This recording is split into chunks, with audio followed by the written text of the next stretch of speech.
নমস্কার সবাইকে। আজ চলে এসেছি একটা টিফিনের রেসিপি নিয়ে। বাচ্চারা সব সময় একই রকম টিফিন খেতে চায় না, তাই বাচ্চাদের বললাম আজ তোমাদের জন্য খুব সুন্দর একটা টিফিন বানাবো।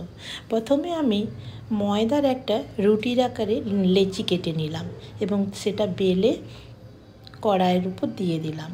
একটু ভাজা হতেই নামিয়ে ওই কড়াতে অল্প তেল দিয়ে তার উপর ডিম ফাটিয়ে দিয়ে দিলাম আর ডিমের উপর ওই রুটিটা বসিয়ে দিলাম। এরপর রুটিটাকে উল্টে ডিমের ঠিক যেই দিকটায় ডিম আছে তার উপর গ্রেট করা চিজ দিয়ে দিলাম আর চিজের উপর পেঁয়াজ কুচি, ধনে কুচি, গাজর কুচি এবং মাংসের কিছু টুকরো তার উপর বসিয়ে দিলাম। মাংসগুলো অবশ্য একটু সেদ্ধ করা। তারপর পরোটার মতো এক পাট উল্টে দিয়ে তেল দিয়ে আষ্টে পিষ্টে মচমচে করে ভেজে ফেললাম।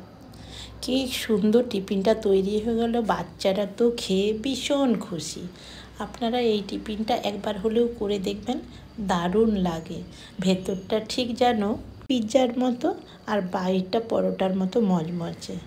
তাহলে আমার রেসিপিটা যদি ভালো লাগে নিশ্চয়ই একটা লাইক করবেন আর ভালো থাকবেন, সাবধানে থাকবেন, খুশিতে থাকবেন। আজকের মতো টাটা।